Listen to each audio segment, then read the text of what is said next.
Hola, buenas tardes, días o noches, depende en qué momento lo estén viendo. Bienvenidos a nuestro podcast Teologando entre Latinos. Hoy tenemos un tema muy interesante y a su vez también tenemos un invitado querido, conocido y que admiramos también mucho, tanto Rafa, Magda y yo, porque por ahí tenemos una breve historia, pero una muy buena historia. Él es Ricardo Cruz, es licenciado en Pedagogía por la Universidad Intercontinental, es maestro en Psicología por la Universidad Tecnológica de México, ha estado realizando una especialización en psicoanálisis también, es psicoterapeuta, psicoanalítico y atiende o da consultas en consultorio privado. Es docente también de secundaria y universidad, entonces hay muchísimo que aprender de él sobre el tema de esta ocasión, de este episodio. El tema que veremos el día de hoy es sexualidad, psicología e iglesia y cómo estos temas tienen relación y tienen importancia en la actualidad. Brevemente me presento, nuevamente soy Abby, soy estudiante de la carrera de Ciencias Religiosas y pues aquí están también mis compañeros. Hola, ¿qué tal? Yo soy Rafael Hernández, igual estudiante de la licenciatura en Ciencias Religiosas en quinto semestre. Y yo soy Magda, soy religiosa de María Inmaculada y también estoy cursando junto a Abby y a Rafa la carrera de Ciencias Religiosas en el quinto semestre. Bueno, Ricardo, ¿qué nos podrías, aparte de lo que ya comentamos de ti, no sé si quieras presentarte brevemente también con nuestra audiencia? Claro, muchas gracias, Abby, Magda, Rafa, por haberme invitado a participar con ustedes pues en este programa que están ustedes lanzando. La verdad es que fue para mí una grata sorpresa ver que se están animando de parte de la teología, de las ciencias religiosas, a hacer este tipo de programas, de contenidos, porque puede ser un tema complejo, ¿no? El que estamos presentando el día de hoy. Sin embargo, la verdad es que estoy muy agradecido, muy emocionado. Como ya lo decían, tenemos una historia breve, pero una muy buena historia juntos. Y yo creo que eso es lo que importa, ir haciendo comunidad para formar lazos y de aquí, pues, lo que salga. Adelante, muchas gracias. Rich, no sé si te gustaría compartir también con nosotros. Tengo de conocimiento que tienes un podcast también. Igual si lo vamos a dejar también en la descripción del video. Pero, ¿qué nos puedes contar brevemente de tu podcast para que también las personas que lleguen a ver este podcast puedan también escuchar tu podcast, que en lo personal me parece muy interesante los temas que planteas? Hoy, muchas gracias. No sabía que lo tenían en cuenta. La verdad es que me sorprendió, pero sí, es un podcast que incluso lo he platicado con mi analista personal para lanzarlo. Es un podcast que trato de hacer cada semana, pero a veces es como complicado poderlo sacar cada semana por las actividades, pacientes, etc. que hay. Entonces, eh, lo he estado sacando últimamente cada 15 días. Hoy se graba otro episodio, entonces, bueno, pues ahí estaremos viendo, pero el podcast está en Spotify, es Evangelio Alternativo, y es una visión que trata de traer como una visión desde la parte analítica, ¿no? Tal vez si no psicoanalítica, pero sí analítica de lo que pudiera estar representando este pobre de Nazaret, como lo dice Ignacio Larrañaga, el padre, sí es Ignacio Larrañaga, si no, corríjanme, porque la verdad es que este texto para mí marcó mucho mi vida espiritual y ahora conjugándolo con el psicoanálisis, la escritura, la verdad es que tiene mucho que decir, pero también plantearnos nuevas perspectivas, nuevos horizontes. Como lo digo al principio de cada podcast tal vez nosotros no tengamos como satisfacción al encontrar de repente en las explicaciones que nos dan, ¿no? Con la actualidad, decir, bueno, es que a lo mejor se queda corto, ¿qué hubiera dicho Jesús en este plano? ¿Qué hubiera dicho en este otro, no? Entonces, a partir de ahí, trato de ponerlo como en perspectiva y poder ver desde dónde vamos a abarcar, desde dónde quiero abarcarlo. Y si son temas controversiales, también ponerlo, ¿no? Porque es, por ejemplo, uno que hay que es acerca del matrimonio, ¿no? Más allá de te puedes o no te puedes casar, es cómo formas vínculos, cómo formas estos vínculos, estos lazos, y cómo estableces algunas metas, ¿no? Con estos vínculos. Entonces, me parece que hoy Jesús hablaría de eso en ese tema, ¿no? Pero bueno, no me quiero ahondar en ese tema que no nos corresponde, pero sí, tengo ese podcast en Spotify, está la página en Facebook como fanpage y también a la par tengo ya esa es parte psicoanalítica, ¿no? Un perfil, Ricardo Cruz Psicoterapeuta en Instagram, ahí también pueden seguir contenido ya más hacia lo psicoanalítico, pero eso es como lo que abarco o estoy tratando de abarcar ahorita. Qué interesante. Nada más brevemente para la audiencia, la breve historia que tenemos para que sepan de qué estamos hablando porque se pueden ahí quedar en la duda. Él, como ya lo vimos en la presentación y él ya no lo comentó, pues tiene mucho conocimiento en el psicoanálisis, en la psicología, en la docencia. Y cuando empezó la licenciatura de ciencias, bueno, no cuando inició formalmente, ¿no? Pero en el 2019 fue que empezamos la licenciatura. 2019, pues no o por lo menos personalmente no creía que me iba a topar con los alumnos que me topé.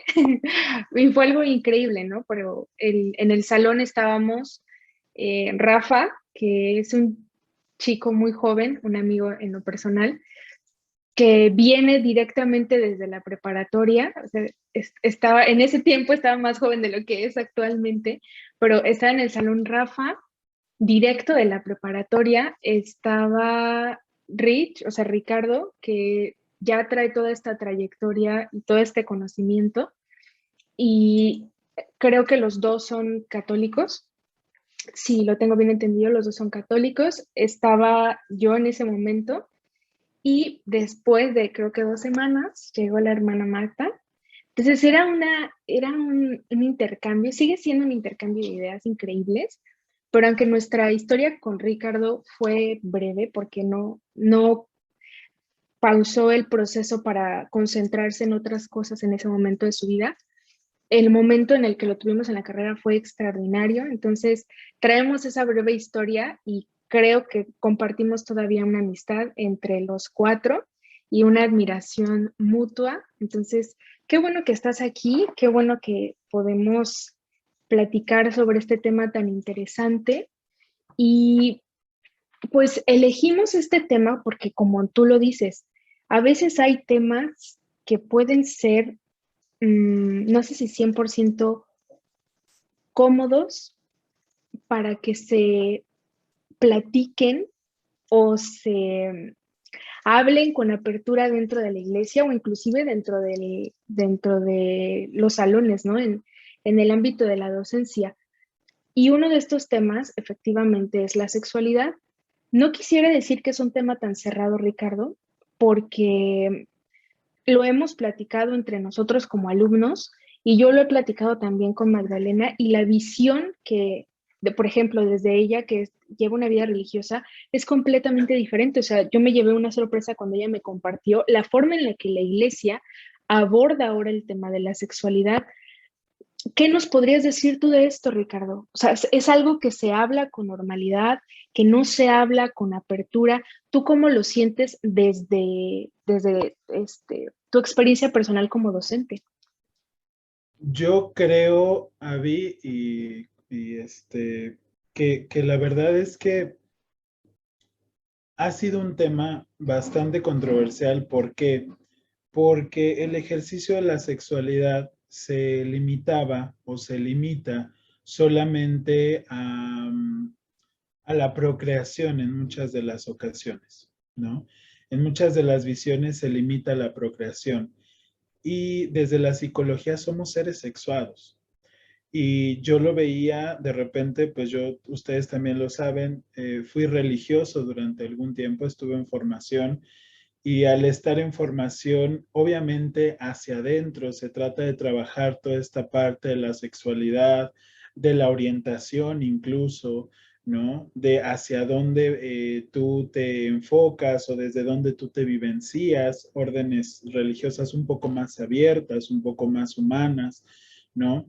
Pero sin embargo siempre permea el comentario en muchas ocasiones de élites muy cerradas dentro de lo eclesial, ¿no? De lo eclesiástico. Entonces, pues sí, hay visiones de no te puedes absolutamente tocar, tu sexualidad está incluso combinada, ¿no? O ahí, como si fuera un muégano inseparable, sexualidad y genitalidad, que es algo que es muy diferente, ¿no? La sexualidad la vivimos todo el tiempo. Ahorita estamos viviendo y ejerciendo nuestra sexualidad, ¿no? Sin embargo, la genitalidad de repente se le tiene cierto resguardo porque hay un cierto temor, ¿no? Incluso esto viene, ustedes que ya seguramente lo han estado estudiando mucho más, y corríjanme si es que aquí digo una barrabasada, ¿no?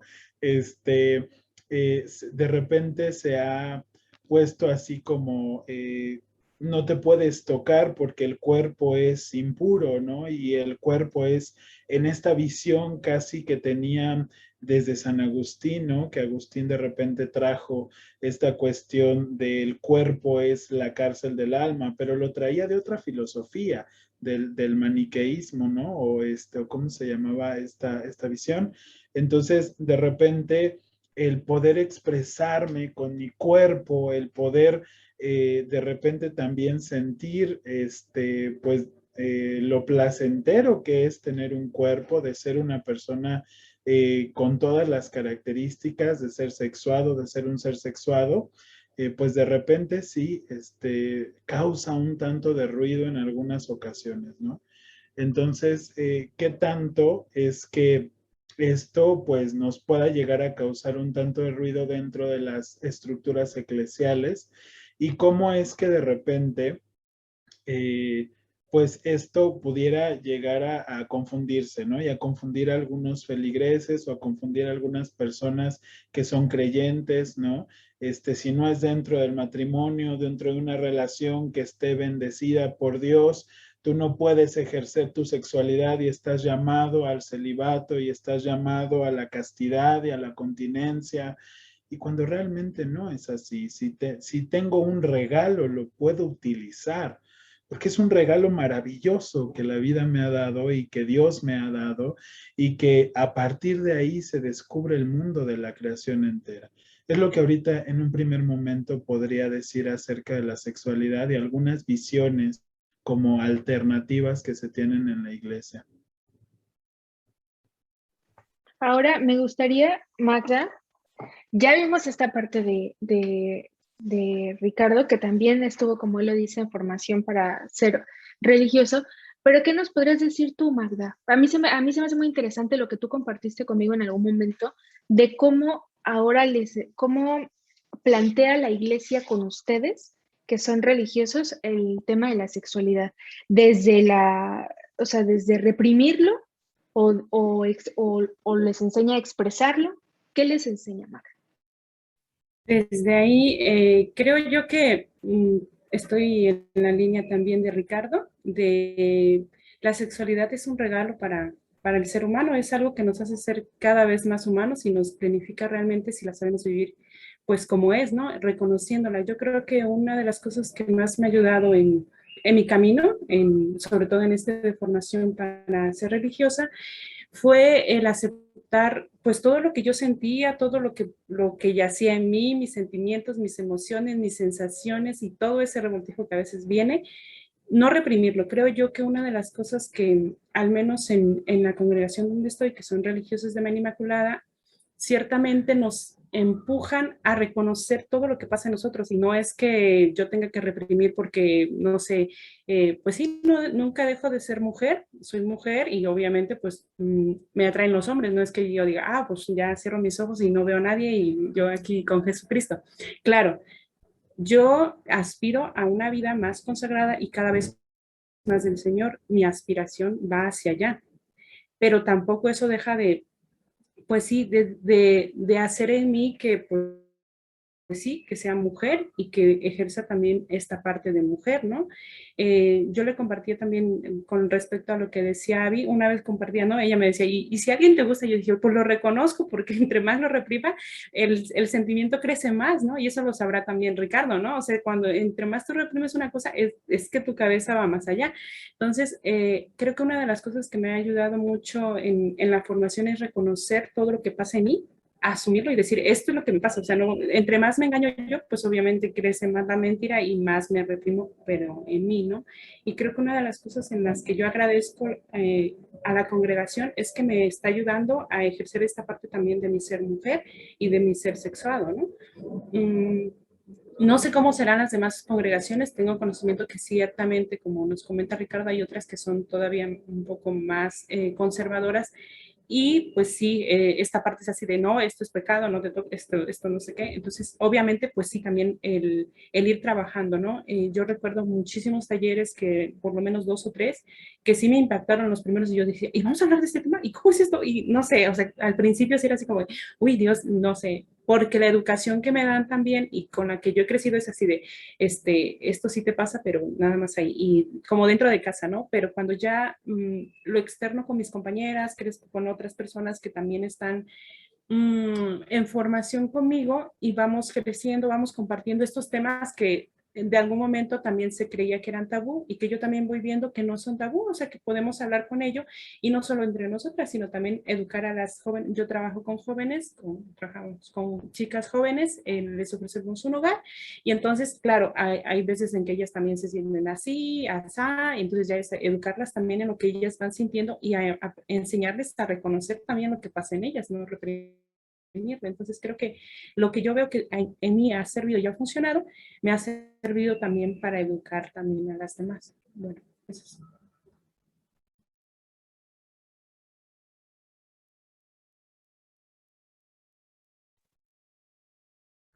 Eh, sí, bueno, yo considero que también para poder manejar la sexualidad responsablemente, pues sí se debería de primero reconocerla y tener pues un conocimiento de lo que es, ¿no? Como ustedes me mencionan, un regalo. Ricardo, ¿tú cómo consideras que la iglesia últimamente ha manejado pues los temas relacionados a la sexualidad? Digo, ¿crees que se ha mantenido aislada o cerrada o consideras que, no sé, últimamente ya ha tratado de ser más abierta en ese ámbito a la hora de impartir catequesis o a la hora de, no sé, de poder compartir ciertas enseñanzas para que las personas puedan aprender o reconocer que no es como un tema negativo? Sí, a mí esta parte de poder reconocer, así como dice Magda, en la vida religiosa, yo creo que muchas de las cuestiones hay que verlas también como históricas, ¿no? Lo que pasaba a nivel histórico en un principio en que los apóstoles o las personas que estaban cercanas al proyecto o al movimiento Jesús de Nazaret, que fue revolucionario desde su inicio, de repente era como, pues tú tienes familia, ¿no? Los apóstoles tenían familia, tenían esta concepción, ¿no? Judía y ya después se fue haciendo prolífica toda esta concepción de no, mejor vivan, ¿no? Como lo dice San Pablo, vivan, los casados vivan como si no estuvieran casados. Pero más que no estar casado o no tener algo que nos ate en la tierra, más parece vive sin atar y sin necesidad de poseer. Yo creo que va por ahí, ¿no? En ese sentido de no poseer algo o a alguien, porque nadie es posesión de nada, de nadie, ¿no? Entonces, y en algún otro lado una frase que es muy común que dice, si lo hacemos es para el Señor, ¿no? Si vivimos, vivimos para el Señor, si morimos, para el Señor morimos, ¿no? Entonces es abrir esa frase como decir, pues somos de la vida, ¿no? Somos de este proyecto magnífico que somos como humanidad y desde ahí empezamos, ¿no? Entonces, eso sería como la introducción a lo que tú estás platicando ahorita o comentando. Y después de esto se empezaron a dar cuestiones meramente administrativas, ¿no? Porque las posesiones que iba teniendo, pues esta organización que después ya se hizo, ¿no? Ustedes manejarán mucho mejor las fechas que yo, pero con el Imperio Romano, cuando se institucionaliza la religión como parte de este imperio, y cómo es que de repente se empiezan a hacer estos cargos ministeriales ya en forma, a estandarizar, a poner reglamentos, se empieza a gestionar después el derecho canónico y todo lo que implica ser un sirviente, ¿no? Entonces las posesiones de repente de la iglesia quedaban en manos de los hijos, de los nietos, de los yernos, de etc. Y entonces la iglesia como medida lo que hizo fue, ¿saben qué? Lo que es de la iglesia se queda, ¿no? Y después se establece esta cuestión del celibato en el apostolado ministerial, pongámoslo así, ¿no? Entonces, aunado a ello, la visión que de repente pone Agustín en esta parte, ¿no? Del cuerpo es la cárcel del alma, y luego lo vemos en santos como en Teresa de Jesús o Teresa de Ávila, como la conozcan, en Juan de la Cruz, ¿no? Esta cárcel, estos hierros donde el alma está metida, ¿no? Solo esperar la partida me causa un dolor tan fiero que muero porque no muero. Es algo que realmente mete en la espiritualidad esta cuestión incluso de la sexualidad y un tanto pellizca la genitalidad, ¿no? Entonces se va metiendo todo con todo y termina siendo pues me parece a mí, yo hablo desde mi posición, no quiero comprometer a nadie, ¿no? Hablo desde esta posición, ¿no? Desde realmente dónde está la sexualidad, qué es la genitalidad y cómo vemos como iglesia o se ve como iglesia el ejercicio de la misma. ¿Por qué un sacerdote, una religiosa, un religioso no puede estar enamorado? ¿Por qué un religioso, siendo cuales sean, un religioso sacerdote, etc., siendo cuales sean que sean sus preferencias o su orientación sexual, no puede enamorarse, ¿no?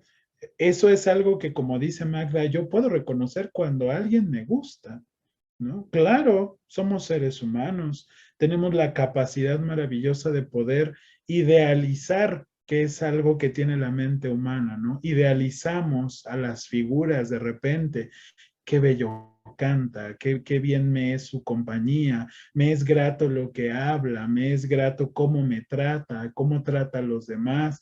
Entonces, de repente estas características van haciendo que nosotros de alguna manera reconozcamos que nuestra sexualidad no tiene nada ni de pecado, ni de absurdo, ni de erróneo, sino que por el contrario, yo creo que la iglesia se ha tenido que ir abriendo para no quedarse anquilosada en muchas cosas. Me refiero a la iglesia jerárquica, porque muchas veces también podemos recuperar este término de tú y yo somos iglesia y entonces no decimos nada sobre la jerarquía porque tú y yo también somos iglesia, ¿no? Más bien me parece que son temores que han sido puestos desde la cuestión eclesiástica, ¿no? Desde la cuestión eclesiástica y que desde ahí han venido muchos temores que se han tenido que ir derrumbando. A ver, esto sí, esto no. Por ejemplo, ahora incluso la cuestión del divorcio, ¿no?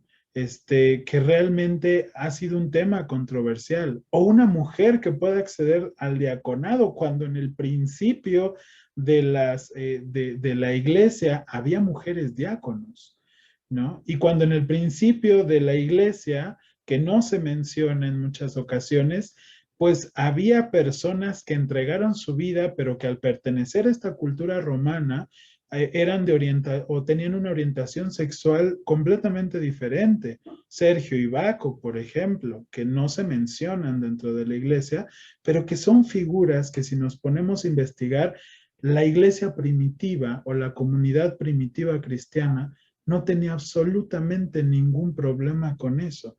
Pero al institucionalizarse es cuando de repente optamos por ser un tanto o un poco rígidos, ¿no? Y entonces yo creo que se ha tenido que ir abriendo porque justamente como lo dice Magda, hay congregaciones, órdenes que se dedican a los jóvenes. Y a un joven tú dile, no lo hagas, y lo primero que va a hacer es hacerlo. ¿Por qué? Porque está explorando eso que tú le estás diciendo que no lo haga. Yo trabajo con adolescentes, ¿no? También, entonces, trabajar con ellos a diario es decir, ándale, bueno, a ver, ¿cómo lo viviste? ¿No? Cuéntame, oye, qué padre, y si hubieras hecho esto, ¿no?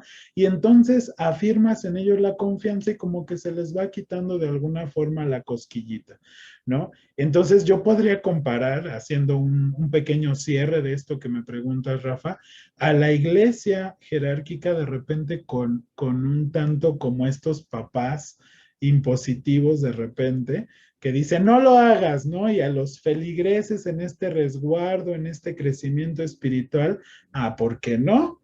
¿No? Entonces yo lo voy a hacer y entonces vienen más compulsiones, ¿no? Y entonces el tema de la sexualidad también se termina volviendo un tabú, ¿no? Que ese es otro tema, por ejemplo, desde donde podemos abordar con el psicoanálisis y con el padre del psicoanálisis en el famoso libro que tenemos de Tótem y Tabú acerca de Freud, y cómo es que el tabú era considerado en comunidades primitivas como no lo puedes tocar, ni siquiera lo puedes desear porque tú te conviertes en tabú y entonces te tenemos que expulsar de la comunidad, ¿no? Entonces, ¿cómo es que todo esto va constituyéndonos en algún momento en un argumento desde el cual podemos o tomar el regalo de la sexualidad y de la genitalidad o rechazarlo por completo, pero con el peligro grande de que si lo rechazamos dejaríamos de ser seres humanos, dejaríamos de ser lo que somos. Qué interesante todo lo que mencionas, Ricardo. Creo que sí hay un miedo y respecto a ese, pero no un miedo, no quisiera yo poner todo el peso del miedo dentro de la institución, porque también creo que está muy arraigado en la comunidad, en la iglesia comunidad. Entonces, ahí te va otra pregunta sobre la sexualidad y la importancia que tiene la iglesia, porque no podemos negar que la iglesia institución y la iglesia comunidad tienen una influencia enorme, por lo menos en Latinoamérica, ¿no? También lo tienen en diferentes partes del mundo, pero me voy a limitar ahora a Latinoamérica y me voy a limitar aún más a México. ¿Qué piensas, o como iglesia o como católico, más bien, me limito más a ti como individuo, como católico, y como docente también, y con toda esta experiencia en el estudio de, pues, de la mente y de la persona, ¿tú estás a favor o en contra de la educación sexual? Pero te lo pregunto desde tu postura como creyente, y no sé si sea diferente, si es diferente, también dímela diferente, desde tu postura como creyente y desde tu postura como psicoanalista. Qué buen tema acabas de sacar.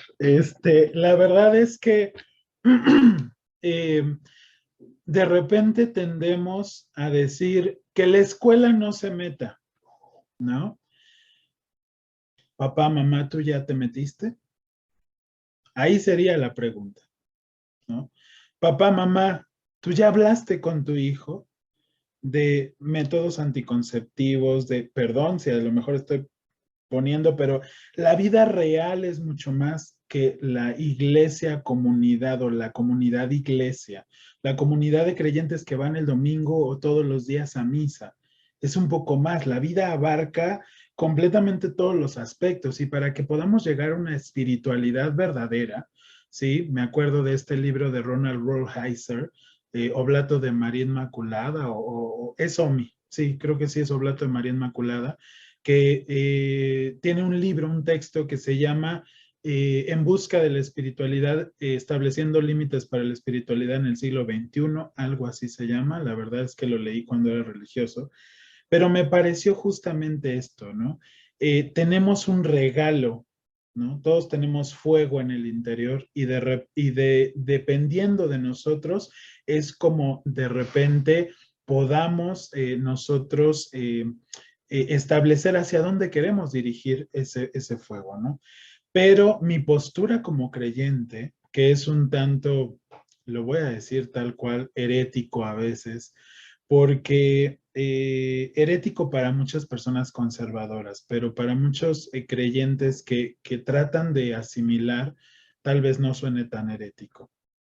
Y en este mismo plano, yo me parece que la sexualidad, entre más se pueda hablar, menos se va a terminar repitiendo patrones que han venido sucediendo durante hace mucho, bueno, durante un lapso mayor de tiempo o estos últimos tiempos. ¿Por qué? Porque desde la psicología, y esto permea en mi persona, eh, eh, es importante saber que la sexualidad no comienza o la genitalidad no comienza en la etapa de la preadolescencia o de la pubertad. Comienza mucho antes, comienza alrededor de los 3 años, 4 años. ¿Cómo un niño tiene sexualidad? ¿Cómo un niño es posible que acceda a una zona erógena de su cuerpo y se estimule? Claro, claro que sí. Porque muchas veces y muchos de los que a lo mejor nos puedan ver tengan pequeños cercanos y es muy común de repente ver que los niños o las niñas se estén, perdón si les suena, pero es sexualidad de iglesia, ¿no? Entonces se estén masturbando, ¿no? Frente a los papás o en la sala o tocándose. Partimos desde el hecho de que somos seres sexuados. Punto. Tenemos zonas erógenas, son zonas placenteras para nosotros.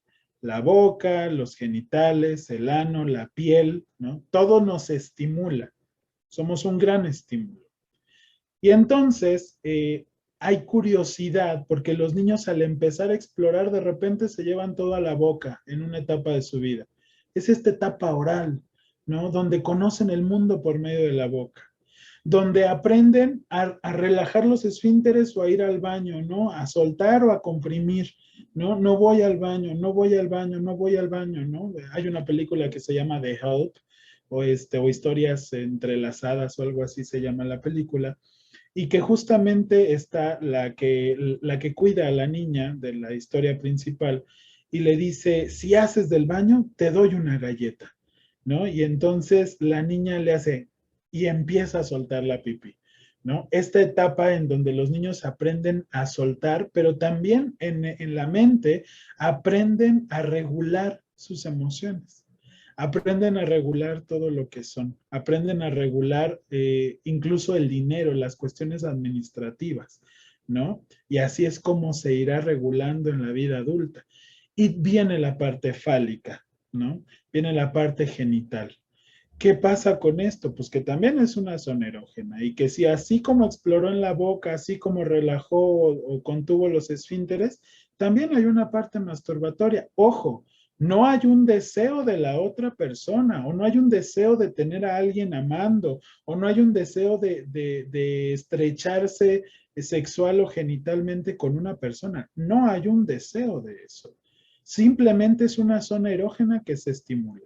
Entonces es necesario que ahí los papás, incluso para evitar una posible violación, que esperemos que no suceda en la vida de las personas, ni que siga sucediendo en algunas partes, pero decirles, mi amor, mi vida, entiendo que te pueda gustar esa sensación, ¿qué te parece si te vas a tu cuarto solito o solita y te tocas? No pasa nada, ¿no? Y entonces, oye, pero es que tú me tocas de repente, entonces nadie me puede tocar. No, nadie más que nosotros, mamá o papá, te podemos tocar. Y esto que hago, ¿no? Hacer la diferencia entre la limpieza que los papás llegan a hacer de los pequeños y alguna cuestión sexual que los quieran obtener.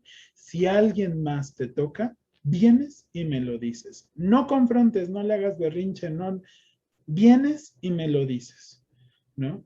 Esto evitaría muchas cosas en cuestiones de violación, porque entre más se reprime, así como decía Magda hace un momento, menos se habla y menos se pone al alcance de los niños y al saber de los niños. ¿Qué hago con esto que tengo? ¿Qué hago con esto que soy? ¿Desde dónde estoy actuando yo? ¿No? Y entonces como papás, claro que hay una gran responsabilidad. Pero si no lo estás haciendo tú, papá, si las violaciones van en aumento, si incluso muchas de las violaciones, las estadísticas nos están alarmando porque las más de las violaciones se cometen en núcleos familiares, porque incluso no se habla de esto, entonces obviamente tienen que hacerlo las instituciones escolares. Ok, estoy de acuerdo con que hay muchas personas que no están preparadas. Cuando yo llegué al colegio donde actualmente trabajo, algunos comentarios eran de, ya va a venir el tema de la sexualidad, tóquelo con mucha tranquilidad, con mucha calma, si los niños no quieren, pare ahí porque tuvimos problemas el año pasado, etc., ¿no? Y al hablarlo clara y abiertamente y decirles, jóvenes, vamos a hablar de este tema con total apertura, ¿sí? Nada de ponerle sobrenombres a los aparatos reproductores, nada de estarnos riendo porque es algo tuyo y natural. Cuando le quitas esa carga libidinal o esa carga de energía a todo ese borlote que traen los adolescentes, ¿qué es lo que empieza a pasar? Que cuando llegan al siguiente año lo ven con total naturalidad. Sí puede haber papás que de repente, ¿cómo es que le está hablando a mi hijo o a mi hija de la masturbación? ¿Cómo se...? Señor, señora, es parte del proceso del ser humano. Ahora, como persona de fe, ¿qué es lo que digo? Lo mismo. Si tú no te conoces, ¿no? Si tú no te conoces, si tú no conoces cómo quieres experimentar, a lo mejor como laicos, tu sexualidad con tu pareja, si incluso entre las parejas no se hablan, ¿no? Y decir, híjole, es que no me da pena porque ¿cómo le voy a decir que no me gusta que me besen el cuello, ¿no? Y entonces de repente, pues obviamente es como el poder decir, claro, es un regalo que Dios me ha dado y voy a disfrutarlo, ¿no? Y muchas de las compulsiones que van al confesionario, esto lo sé por amigos sacerdotes y por compañeros y por religiosos avanzados, muchas personas llegan al confesionario, a esta práctica de poder llegar a un lugar para descargar de alguna manera nuestros sentimientos de culpa o de necesidad y decir, Padre, perdóneme porque he pecado, ¿no? Y entonces decir esta cuestión de, pues es que me masturbé o es que tuve pensamientos obscenos o es que, ajá, ¿y qué más? ¿No? ¿Qué hiciste con eso? ¿No? ¿Qué pasó? Y entonces de repente es, no, pues nada, nada más me toqué o nada más pensé en algo. Ok, ¿y eso a qué te lleva? ¿No? Como tratar de explorar un poquito más. Entonces yo creo que en ese sentido la confesión o el sacramento de la reconciliación, como ahora se le denomina, ha ido evolucionando. Ya no es perdóname porque pequé, pero en el fondo la culpa termina encubriendo un placer. La culpa, en un mecanismo de la mente, lo que termina encubriendo es un placer que se está sintiendo, ¿sí? Es que tengo culpa por haberle pegado a mi hijo. ¿Qué tanto sí querías hacerlo? ¿Qué tanto de verdad te desesperó? ¿Qué tanto te recordó a cuando tú eras niño y estabas pasando por esas mismas ansiedades? ¿Y por qué accediste a eso? No es no lo hagas, sino por qué y para qué. Y entonces, a partir de estas preguntas, la sexualidad comenzaría a tener otro enfoque completamente diferente, ¿no? Un enfoque en el que la sexualidad como creyentes se puede ejercer, sí, libremente, placenteramente y sin tener sentimientos absolutamente de ninguna magnitud de culpa. Los sacerdotes, y esto para los que sean católicos muy aferrados a ir cada 8 días a confesarse, los sacerdotes no necesitan que les cuentes cada 8 días tu vida genitosexual, ¿no?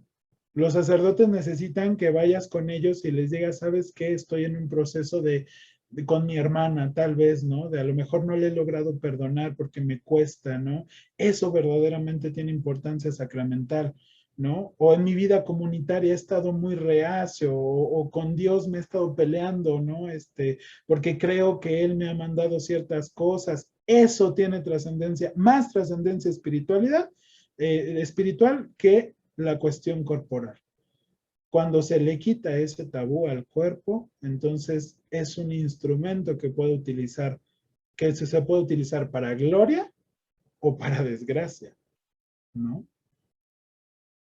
Y ahí ya nada más para finalizar cerrar el círculo de esta pregunta, a mí me gustaría como complementar lo que dices con que también en la vida sexual de los individuos hay etapas, o sea, yo también me encuentro, no soy católica, no profeso la fe católica, pero sí estoy a favor de la educación sexual desde un punto de vista, desde que imaginemos que yo tuviera un hijo, igual no me gustaría que en primero de primaria le estuvieran hablando de cosas propias de preparatoria o de secundaria, pero sí creo que la vida sexual de una persona empieza en los primeros años y que si no se habla de la vida sexual de la persona en sus etapas, en cada una de sus etapas, y se reprime y se quiere hablar de todo o se quiere hablar ya de algo muy específico ya cuando estás en preparatoria,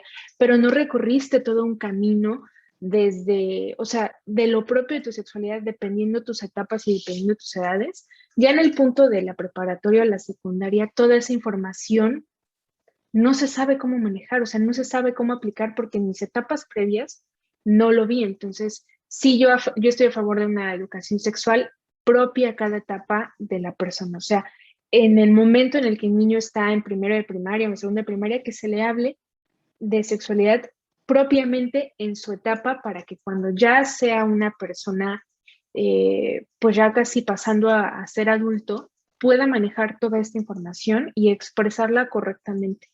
Y con esto cierro ya esta parte de la pregunta, ya para que mis compañeros también puedan sacarte más jugo, Ricardo.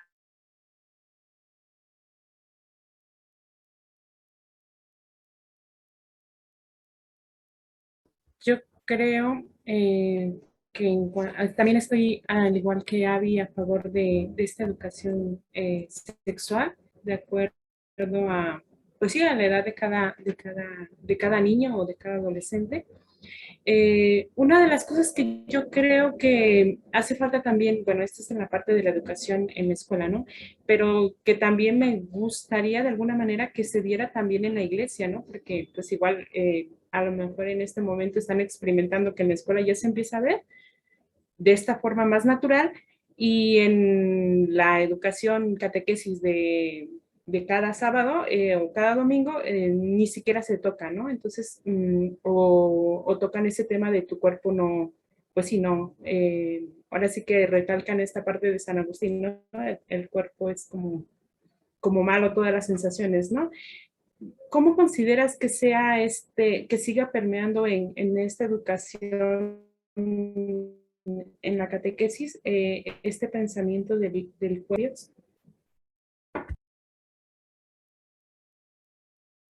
Este pensamiento de que, si me repites, es que a lo mejor no. Ay, perdón, mi red. De este pensamiento de que el cuerpo es malo, o sea, del que el cuerpo nos aleja pues sí, de Dios. Es que el cuerpo no nos aleja de nada, nos acerca, ¿no? El cuerpo nos acerca.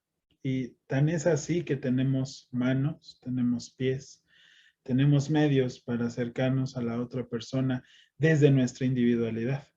Estamos, sí, nuestra conciencia está aquí, no hay una conciencia mutable a otro cuerpo, ¿no?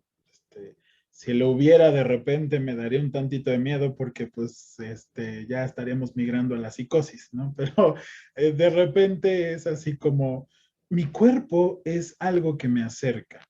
Mi cuerpo es un instrumento que tengo para estar cercano a la otra persona. ¿Qué hago con eso? Ahí estaría la gran pregunta. ¿Qué hago? Magnifico, doy gracias, alabo con ese cuerpo. Y alabar no solamente significa alzar las manos y cantar una alabanza. Eso no significa alabar. Me acuerdo de una frase que nos repetían mucho en formación en algún momento y que era que Francisco de Asís mandaba a sus hermanos y les decía, vayan y evangelicen y si es necesario, utilicen las palabras, ¿no? Entonces, ¿qué tanto es esta parte de decir, híjole, mi cuerpo es el que va a decir las cosas, incluso desde la psicología, la parte que se dedica a estudiar los movimientos? ¿Qué tanto sí está diciendo mi cuerpo y qué tanto no? Si de repente estoy en una consulta y de repente veo que el paciente se cierra de piernas y de pies, ¿no? Y cruza las piernas y cruza las manos y cruza todo. Y entonces, ¿qué me está diciendo el cuerpo? ¿Desde dónde me está hablando el cuerpo? Desde un no quiero hablar de eso, ¿no? Desde un estoy rígido, me cuesta trabajo, no puedo escudriñar esta situación, ¿no? Hay un capítulo de una serie que se llama En el diván o algo así se llama, está en las redes, está en las plataformas digitales de videos, en donde de repente un sacerdote llega a consulta a un terapeuta, ¿no? Y este sacerdote de repente eh, expresa, ¿no? Con mucha culpa, ¿no? Es que yo no quise hacer nada, es que yo nunca la vi con deseos sexuales, es que yo nunca hice, ¿no? Y empieza a abordar sin mayor reparo el terapeuta, en donde quiere decir, en donde de repente quiere decir, pues, qué es lo que te hace sentir esto? ¿A qué te recuerda? ¿Desde dónde lo viste? ¿Desde dónde lo viviste? ¿No? Y empieza a abordar la sexualidad del sacerdote desde años pueriles o desde años de juventud incluso, ¿no?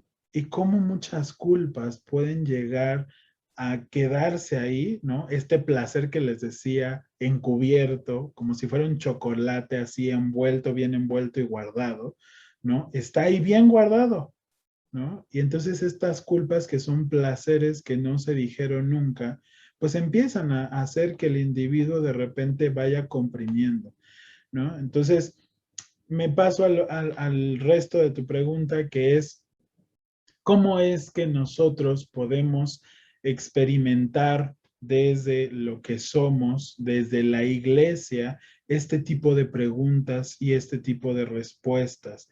¿Desde dónde debería de abrirse la iglesia? Claro, necesitan terapeutas que sean creyentes, profundamente creyentes, porque creo que un terapeuta puede tener muchos recursos, ¿sí? Para ser un creyente libre, porque la religión, la espiritualidad genera libertad. Entonces, y si estudias la mente, más libertad todavía, porque estás conociendo entonces desde dónde vienes. Claro, que estén analizados, ¿no? Que tengan esta experiencia de estar en análisis propio y de sentirse como descargados de a veces muchas cosas que pensamos, ¿no? Y que de repente la sexualidad puede llegar a causar un tanto de ruido.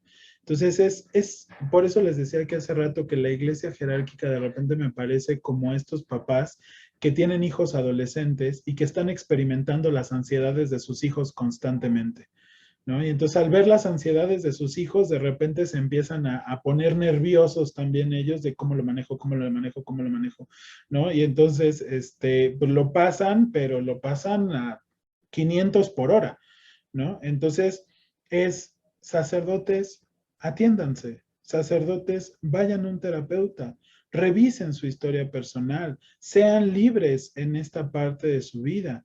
No hay nada. Mi analista, por ejemplo, también es una persona con mucha experiencia y ella atiende sacerdotes, ¿no? Y en algún momento, compartiendo tanto en clases como en otro lugar, justamente llegábamos a la conclusión, los sacerdotes, las religiosas, los religiosos, las personas que son personas de fe, necesitan también esta otra parte, no solo la espiritual, también la emocional que me pueda revelar desde dónde me estoy vivenciando, desde dónde estoy vivenciando mi sexualidad, mi genitalidad, para qué lo uso, con qué lo uso, me estoy castigando con ello, no me estoy castigando, no, más hacia lo profundo. ¿Estoy donándome bien? ¿No me estoy donando? ¿Qué estoy haciendo con mi sexualidad? ¿Y hacia dónde quiero ir? Porque también se vale esa pregunta. ¿Qué quiero hacer con esto? ¿No? Es como la parábola de los talentos, que de repente te di tantos talentos, híjole, es que tuve miedo de usar la sexualidad y eso y lo guardé ahí abajito, ¿no? Que no saliera porque se iba a hacer un desorden. Siervo malo, no ha sido fiel en eso tampoco. Y no es que esperemos de repente este padre primordial que nos venga a atacar, no, sino simplemente no supiste utilizar lo que te di. No tuviste esta experiencia de amor para contigo mismo, de compartirte a ti mismo tu sexualidad. Entonces, de repente también analizarnos en este sentido de la propia sexualidad y de poder decirle al niño, a la niña, al joven, al que está en el grupo juvenil, al grupo pastoral,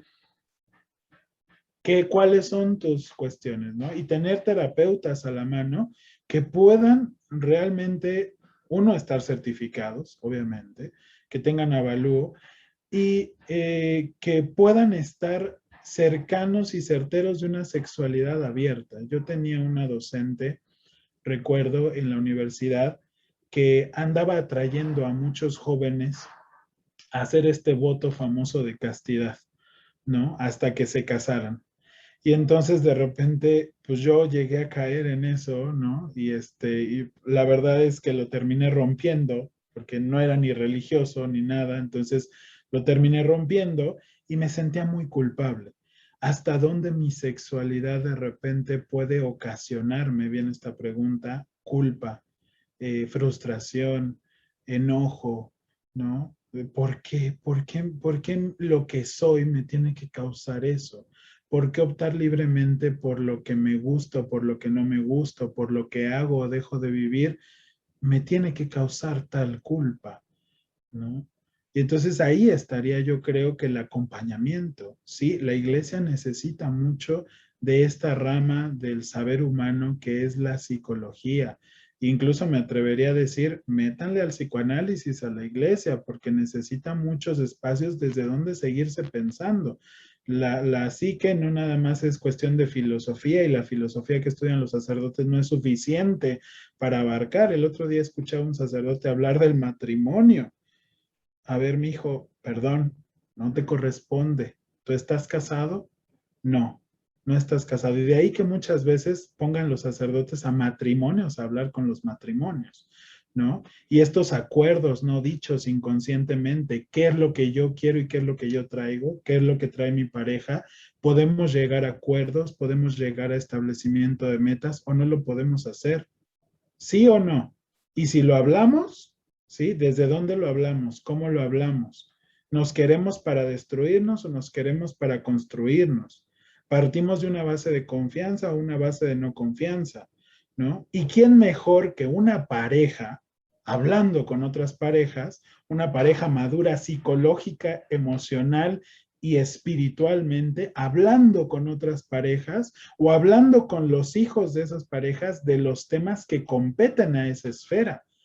Porque muchas veces esto precisamente sucede cuando los sacerdotes o los religiosos quieren hablar de noviazgo, ¿no? O de repente con adolescentes.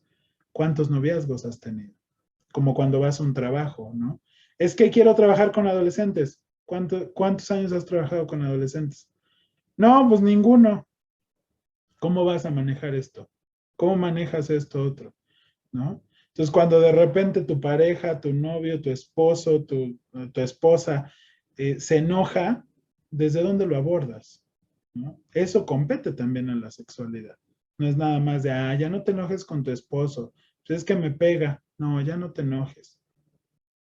Híjole, ¿desde dónde estamos diciendo esas cosas? ¿No? Desde el reprímelo y cállate y pídele a Dios que cambie. O el vayan a una terapia de pareja, crezcan como pareja, vean si es el lugar, si no es el lugar, se despiden cordialmente y que te vaya muy bien, porque no es un lugar para alabar. Imagínate que a ti te dijeran, Magda, en tu comunidad de repente, no, pues aquí vienes a alabar, pero aquí te vamos a latigar todos los días, ¿no? Y te vamos a esclavizar.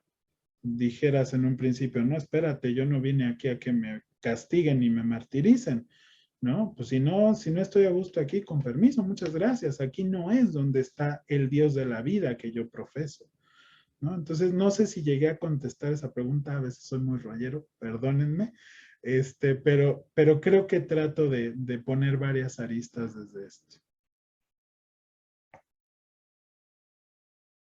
Bueno, de mi parte sí, Rich, muchas gracias.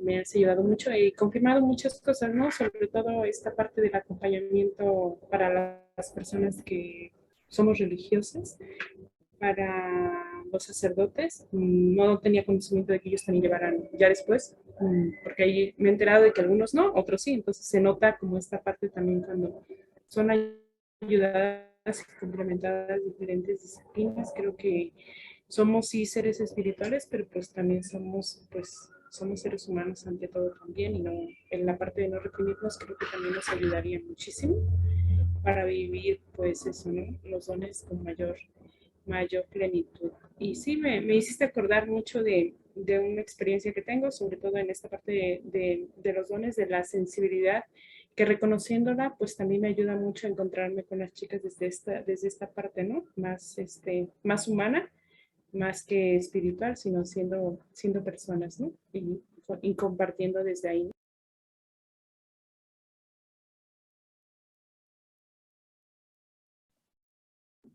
Ya, Rey, grandes palabras las que nos compartes.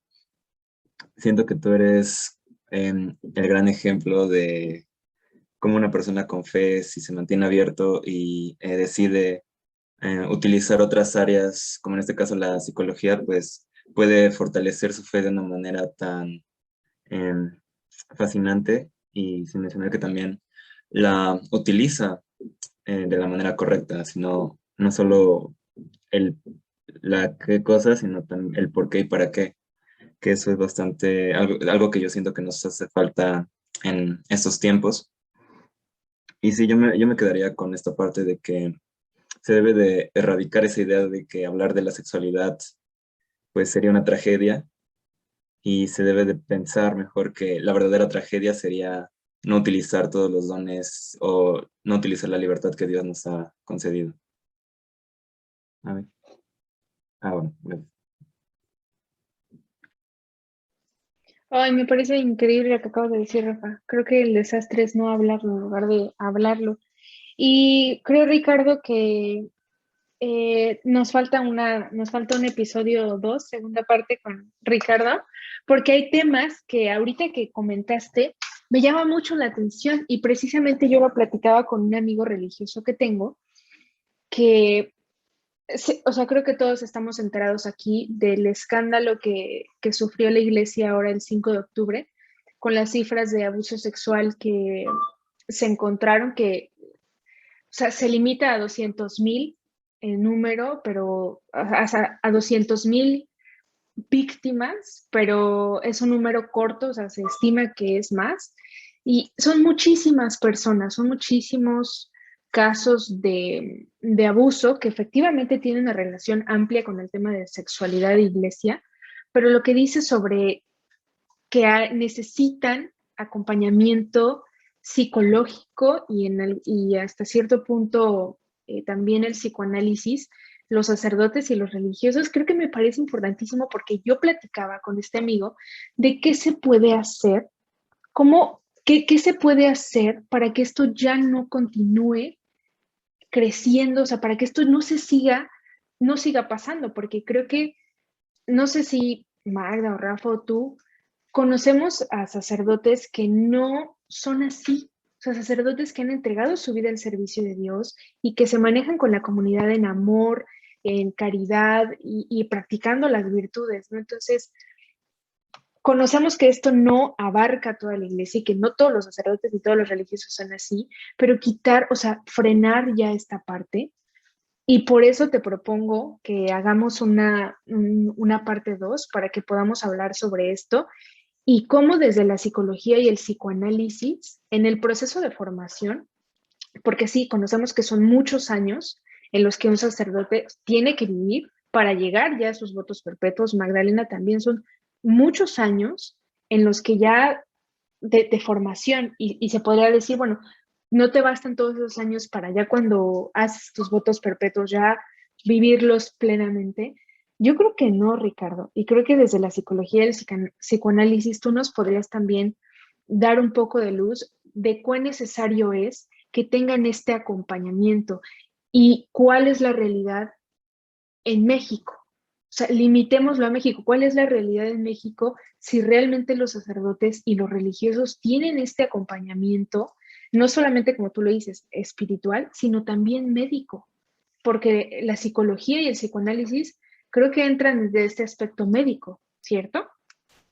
Sí, yo creo que aquí un aspecto importante y yo creo que les hace falta en muchos lugares donde sí están queriendo meter la psicología, pero muchas veces la psicóloga le da cuentas al superior, ¿no? Y entonces eso se vuelve en una cuestión persecutoria impresionante, ¿no? Y entonces ya no te sientes a gusto con tu terapeuta porque entonces se lo va a ir a contar al superior y el superior va a tomar acciones en la comunidad para que tú te vayas o te resguardes o te muevas. O esto en el ámbito sacerdotal es muy común a veces, ¿no? Entonces, ¿hasta dónde los psicólogos o los psicoterapeutas, no creo que los psicoanalistas, porque estamos como muy dichos en lo que se dice en este espacio, de aquí no sale, ¿no? Y tu superior no se va a enterar de esto, pero muchos psicólogos sí se han prestado a este juego.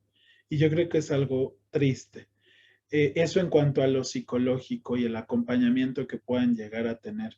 Sin embargo, cuando tratamos estos datos de abuso sexual y este gran escándalo que sucedió, que duele, porque duele que haya tanto, pero también me pongo a pensar en la parte tan dolorosa que está detrás de estas historias de abusadores, ¿no? Alice Miller, que es una psicoanalista actual, que dice y habla acerca de este deseo del abusador de sentir la omnipotencia que sintieron sus abusadores cuando estaba siendo abusado, ¿no? No estoy hablando solamente del abuso físico o sexual, estoy hablando del abuso de los padres para con los hijos cuando los dejan en un abandono total.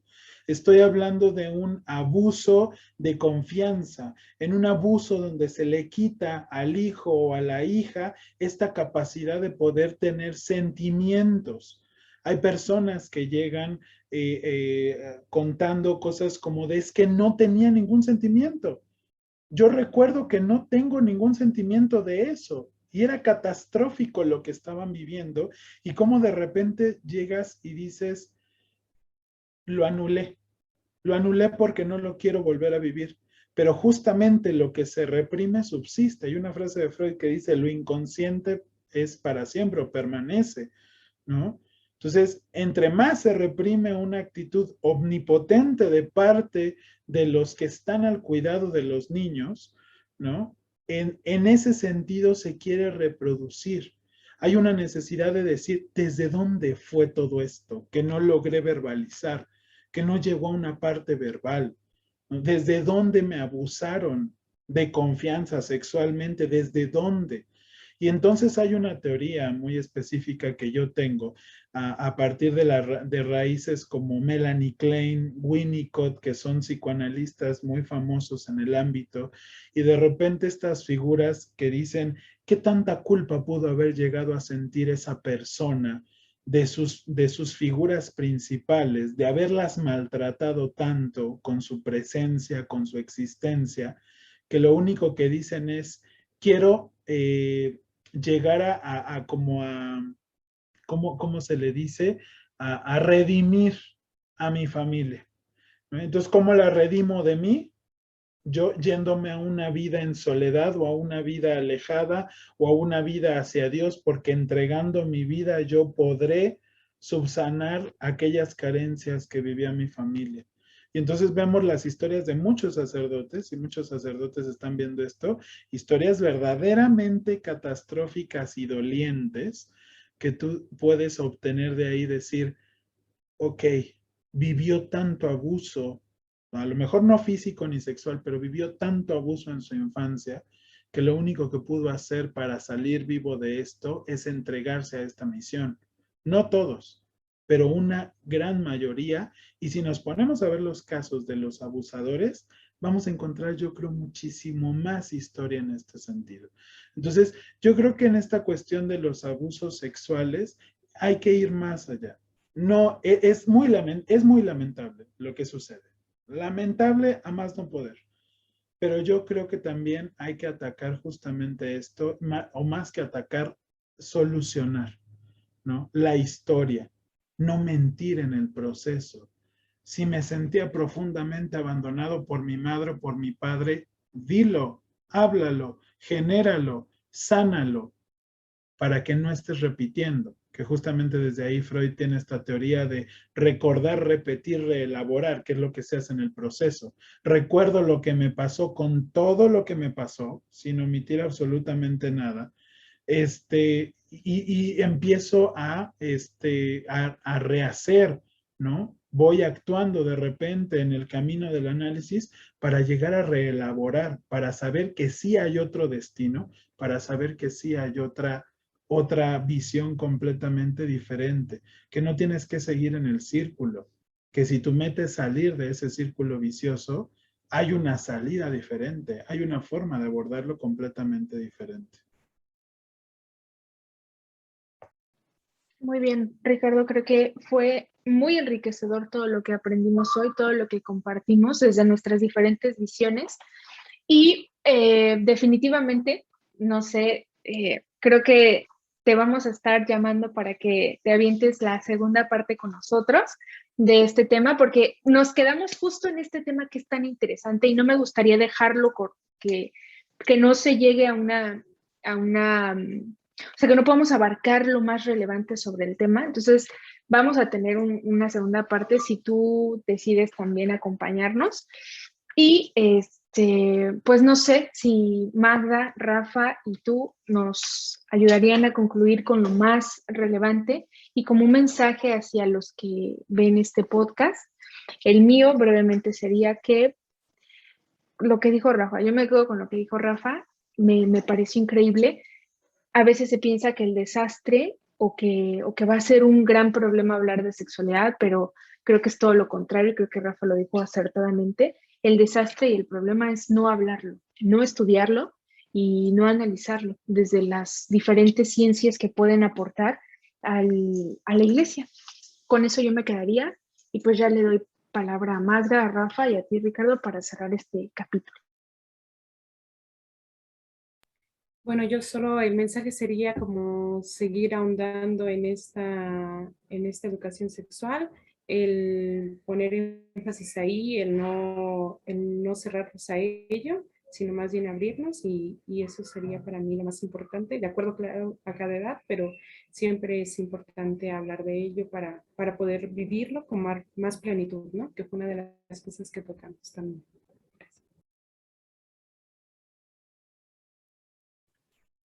Sí, de igual manera, Ricardo, pues gracias por acompañarnos el día de hoy. De verdad que te extrañamos mucho.